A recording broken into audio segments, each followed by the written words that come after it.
Hey YouTube, this will be part 5 of my beginner's guide to Fire Emblem Heroes, and in this part I'll be talking about hero battles and the different game modes. The first game mode is Tempest Trials, or just TT. The game mode is a gauntlet of 7 consecutive maps with no break in between. You have up to 3 teams to clear this mode, and are ranked based on difficulty, cleared maps, speed, and survival. To get a max score, you need to clear all the maps in 28 turns or less with one team. This mode features a bonus unit that receives a bonus of 10 HP and plus 4 to all combative stats. Using a bonus hero gives you 40% bonus to your score, and the unit gets double XP and SP in this mode. The main reason people do this mode is for the rewards. The rewards are up to 50,000 points, and reaching the score will get you 42 orbs, 11,000 feathers, 80 sacred coins, 3 sacred seals, and a Tempest Trials unit at 4 and 5 star rarity. You get some crystals too, but that's not really exciting. The third seal is usually a really good seal, so for that reason I always have 150 sacred coins ready for Tempest Trials. You're also given feathers for your total score. The max reward is for top 1000, which gives you 10,000 feathers, but the time investment is huge to reach it. At the moment, I believe the top 1000 score is about 255,000, so for a new player it's definitely not worth it. The Voting Gauntlet is a mode in which you pick one of 8 characters to support and is, or was, to say, a popularity contest. To cast votes, you clear a map with 3 units from your character's army against 3 units of another character's army. The first unit will always be the current leftmost unit in your team, the second will be a unit from your friends list, and the last will be a unit from your army. Clearing the map allows you to cast a vote for your side and is boosted by the amount of friends that you have, all the way up to 10. If a unit you're using is the character that you're supporting, then you will also receive a 10% bonus for a total of 110 score max. You can only vote every 30 minutes, so every hour you can only vote twice. There is a resource in this game, and it's flags. After each map, you can spend up to 200 flags to multiply your score by the amount of flags used. The game gives you a total of 1,510 flags from quests and login bonuses for each round, for a total of 4,530 flags for each voting gauntlet. Clearing these quests give you 12 orbs, 135 sacred coins, and 30 refining stones, so be sure to do those quests. So for some reason, because people were complaining that the more popular character won a popularity contest, the voting gauntlet has a multiplier. These multipliers will go into effect when your team is weaker, starts at 3 times, and goes all the way up to 7.5. Because you get feathers based on your score, it is recommended that you save your flags for the big multipliers at the end of each round. Or, an alternative strategy is to collect all the flags and save it for the last round. Then what you do is you use all of them on the multipliers in that last round. If you don't have the time, then just use the flag anyways, don't worry about getting a high score. Grand Conquest is a mode that operates like a giant King of the Hill game mode. There are 30 areas in each map, and you will receive feathers based on the amount of areas owned at the end of each round. You can take over an area by clearing a map, which will operate like the rival domain maps, so you need a brigade of multiple units. The team with the highest score in an area will claim that point. Each area also gives bonuses to a certain movement type, so be sure to make use of that too. You can also increase the score of an area by clearing the map next to it, which will contribute a percentage of your score based on your current GC tier. This tier starts at 0 and goes all the way up to 25, for a maximum bonus of 60%. Reaching tier 25 will get you 14 orbs, 30 refining stones, 28 sacred coins, and 14 conquest lances. Conquest lances are what you use in order to participate in a map, and regenerate once every hour. For a new player with not as many units, I recommend you play on the lower difficulties and try and get as high a GC tier as you can for those orbs. This is a Fire Emblem rhythm game. Just do it for the 11 orbs, and yeah. I mean, to be honest, I don't really care about this game mode all that much, I just want orbs. Lastly are the hero battle maps. If you want a free to play solution to these maps, then there are plenty of those lying around on YouTube, and I'm sure you can find them. As for me, I'm more interested in showing people the process of clearing these maps with whatever units that you have, and how to approach them.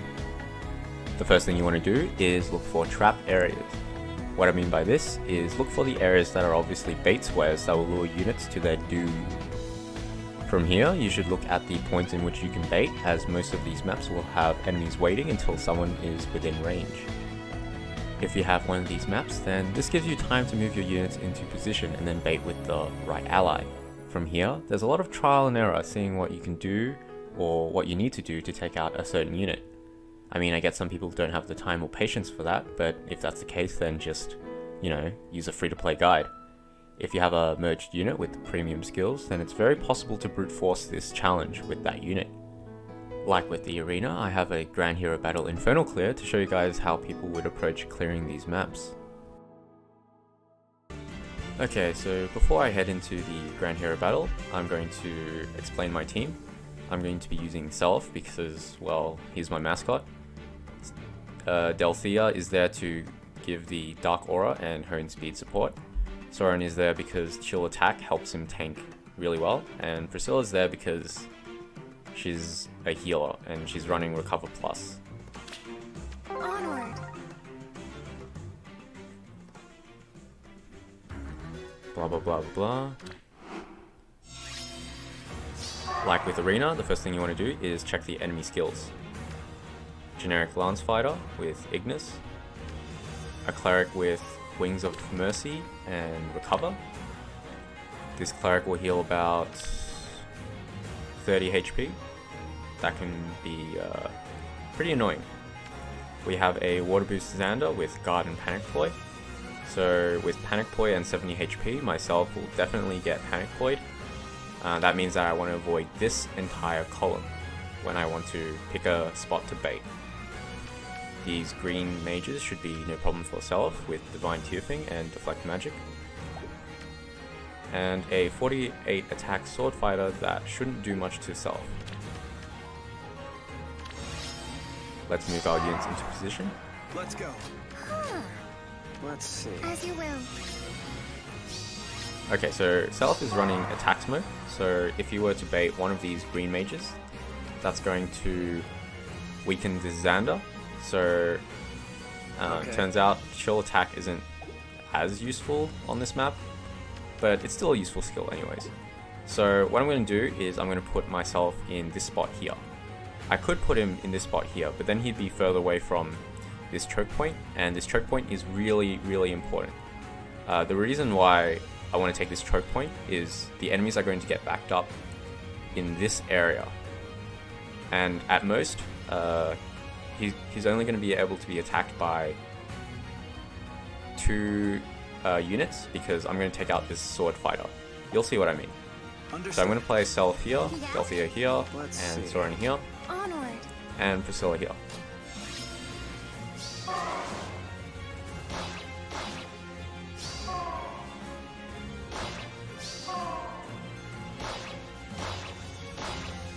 I think if Xander didn't have guard, he would have died. But it doesn't matter, I need to take out that Sword Fighter anyways.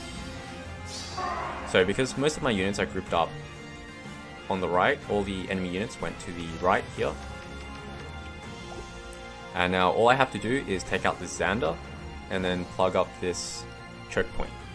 Delthea can take out the Xander because he doesn't have a damage special. Aegis isn't going to help you, buddy. And I'm going to use Self to take out this green Cavalier. So at this point, I pretty much won. There's really nothing the enemy can do unless I just mess up really bad.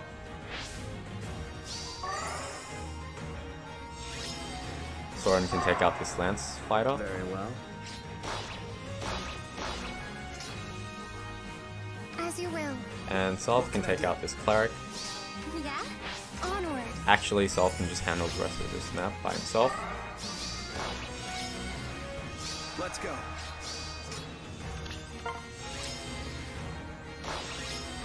Okay, so, I mean, clearly I was just showing off myself in this map. Well, why wouldn't I show him off?